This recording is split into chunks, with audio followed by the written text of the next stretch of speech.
प्रश्न 12 कमल क्या हैं, उनके नाम और स्थान तफसील के साथ बतलाइए। उत्तर, ऊपर जिक्र किए हुए उल्वी और सिफली स्थानों को ही 12 कमल भी कहते हैं और उनकी गिनती नीचे से होती है। उनके नाम, किस्म और स्थान की तफसील माफिक संत मत के ये है। 1. गुदा चक्र, 4 दल का कमल, गणेश का बासा, जो कि अगले जमाने में योग अभ्यास इसी जगह से शुरू कराया जाता था। इस सबब से जोगियों की देखा देखी गृहस्थी लोग हर एक काम के शुरू में गणेश जी की पूजा करते हैं। 2. इंद्री कमल, 6 दल का ब्रह्मा यानी पैदा करने वाली शक्ति का बासा। 3. नाभि कमल, 8 दल का विष्णु यानी पालन करने वाली शक्ति का बासा। इन 3 स्थानों यानी गुदा, इंद्री और नाभि कमल को मुसलमान नासूत कहते हैं। 4. हृदय कमल, 12 दल का शिव शक्ति का बासा। 5. कंठ चक्र, 16 दल का दुर्गा यानी इच्छा शक्ति और आत्मा का बासा। 6. तीसरा तिल या नेत्र, जिसको शक्ति नेत्र, शाम सेत वगैरह नाम भी कहते हैं, 2 दल का सुरत यानी परम आत्मा का बासा। शुरू में इस जगह सुरत को समेटना चाहिए।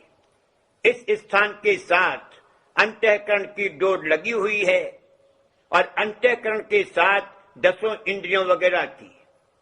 इन तीनों स्थानों यानी हृदय कमल, कंठ चक्र और तीसरे तिल को मुसलमान मलकूत कहते हैं।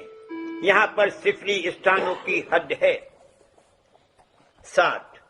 सहज दल कमल, श्वेत श्याम, 8 दल का ज्योत निरंजन का बासा। यहाँ से 2 आवाज आसमानी निकलती हैं यानी शब्द प्रकट होता है, उसको पकड़कर सूरज ऊपर को चढ़ती है। 8वां त्रिकुटी, 4 दल का कमल, ओम का बासा। ये त्रिकुटी संतों की है, जोगेश्वरों की नहीं। इसको हंसमुखी कहते हैं। इन दोनों कमलों यानी सहज दल कमल और त्रिकुटी को मुसलमान जबरूत और लाहूत कहते हैं। 9.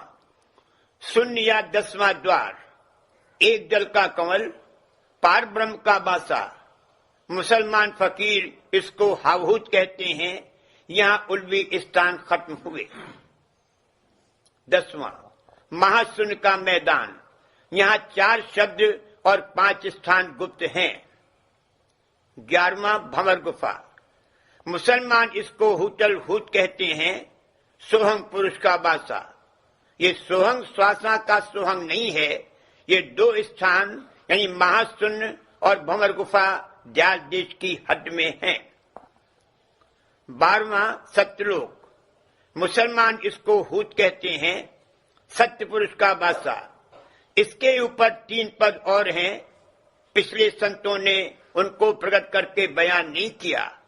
अब मौज से इस जमाने में राधा स्वामी जाल ने उनको साफ साफ प्रकट करके बयान किया है। प्रश्न, दल किसको कहते हैं?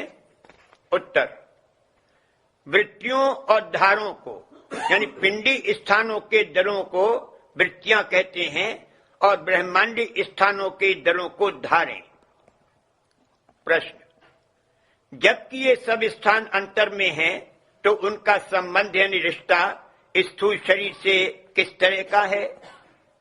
उत्तर, शरीर 3 तरह का है, स्थूल, सूक्ष्म और कारण।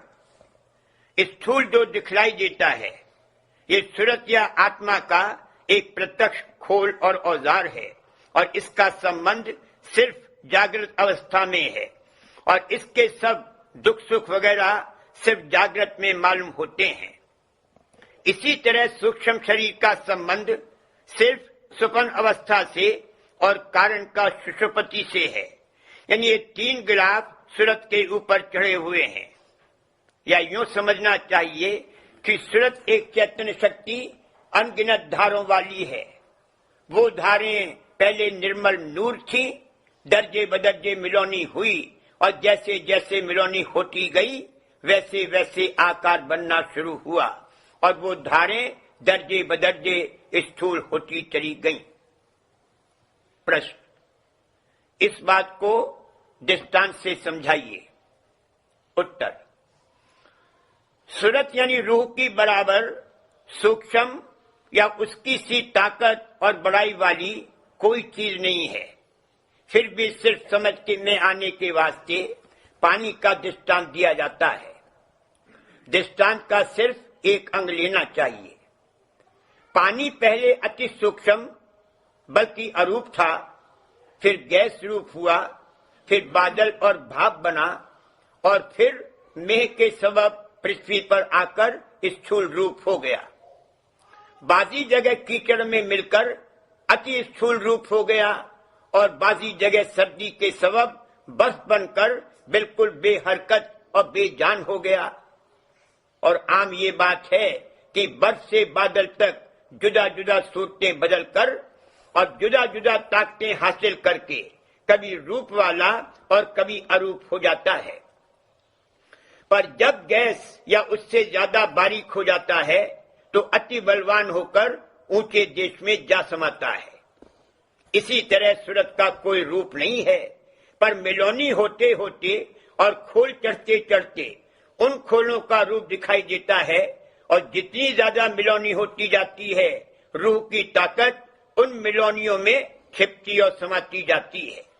और जब सूरत इन मिलौनियों के खोलों से प्रीत छोड़कर शब्द में प्रेम पूर्वक जुड़ेगी तो उसमें मानिंद उस अग्नि के कि जिसके ऊपर से राख हटा दी जाती है ऐसी ताकत पैदा होगी जिसके सबब जड़ चेतन की गांठ खोलकर और ब्रह्मांड को फोड़कर सत्यलोक और राधा स्वामी अनामी पद में जा पहुंचेगी और उस वक्त आवागमन से सच्चा छुटकारा होगा। प्रश्न, जड़ चेतन की गांठ किसको कहते हैं? उत्तर, मन, इंद्रियां, देह और सब संसारी पदार्थ और भोग वगैरह जड़ हैं। सूरत यानी रूह चैतन्य है। त्रिकुटी के स्थान में इनकी मिलौनी शुरू हुई, उसी स्थान तक माया का असर है और उसी जगह जड़ चेतन की गांठ शुरू में बंधी है। उस जगह सूरत को जिन स्थानों में होकर वह नीचे उतरी है उन्हीं स्थानों में दर्जे बदर्जे अभ्यास की मदद से ऊपर की तरफ खींचकर ले जाने से त्रिकुटी में जड़ चेतन की गांठ खुल जाएगी, यानी माया के अंग उसी जगह या उसके नीचे रह जाएंगे, वहां से आगे नहीं जा सकते। प्रश्न, सारे ब्रह्मांड का हमारे शरीर से संबंध और उसमें मौजूद होना किस तरह मुमकिन है? उत्तर, जो कि ब्रह्मांड के स्थान निहायत बड़े हैं और बहुत ही दूरी पर हैं, फिर भी मिस्र बिजली के तार के उनकी डोरी हमारे अंतर में लगी हुई है। जब सूरज शब्द योग की करनी से रूह सारी देह से सिमटकर ऊपर के स्थानों में चढ़ जाएगी तो जब और जितनी देर तक चढ़ी रहेगी उन असली स्थानों की सैर करती रहेगी, क्योंकि हमारे अंतर में जो स्थान हैं उनकी डोरी बाहर के स्थानों से लगी हुई है और जो धारें आती जाती हैं वो माफिक दूरबीन के हैं, जिसके सबब हम उन दूर दराज स्थानों को देख सकते हैं। जैसे आंख के स्थान से कुल बाहर की रचना के साथ मिस्र सूरज और चांद और सितारों वगैरह के जो बहुत बड़े बड़े हैं किरणियों की डोरियां लगी हुई हैं, जिनके सबब हम उन स्थानों को देखते हैं। प्रश्न, मालिक को सर्वव्यापक कहते हैं, उसके रहने का खास स्थान किस तरह हो सकता है? उत्तर, मालिक सर्वव्यापक भी है और खास स्थान में भी है, यानी उसके विशेष और सामान्य रूप का भेद है। जैसे सूरज एक देशी है और अपने मंडल में सर्वदेशी भी है, यानी उसकी रोशनी उस मंडल में सब जगह मौजूद है। प्रश्न, सूरत यानी रूह को अभ्यास करके ऊपर चढ़ाने से क्या फायदा होता है? उत्तर, प्रथम तो सूरत में उन स्थानों के से अच्छे असर पैदा हो जाते हैं।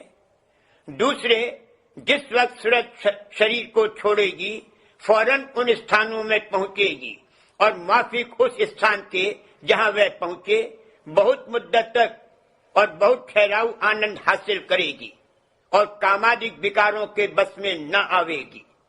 और जब सत्यलोक में पहुंच जावेगी तब माया के घेर से निकल जावेगी और आवागमन बिल्कुल छूट जावेगा और अमर अजर हो जावेगी और खुशी और आनंद हमेशा का प्राप्त हो जावेगा और देहियों के संबंधी दुख सुख से बिल्कुल बचाव हो जावेगा। प्रश्न, क्या सबूत है कि ऊपर के स्थान बहुत शुद्ध, ठहराऊ और सुखदायक हैं? उत्तर, जितनी जहां चैतन्य शक्ति ज्यादा है वहां उतना ही विशेष आनंद और अच्छे सामान और ज्यादा अरसे तक ठहराव होते हैं और जहां माया बिल्कुल नहीं है वो स्थान भी हमेशा कायम रहता है और वहां का आनंद भी ज्यादा से ज्यादा है। प्रश्न, अभ्यास करने से कामादिक विकार किस तरह बस में आ जावेंगे? उत्तर, असल जड़ इन विकारों की ब्रह्मांड में है पर महा सूक्ष्म तौर से और पिंड में इनका ज़हूर सूक्ष्म और स्थूल तौर से होता है।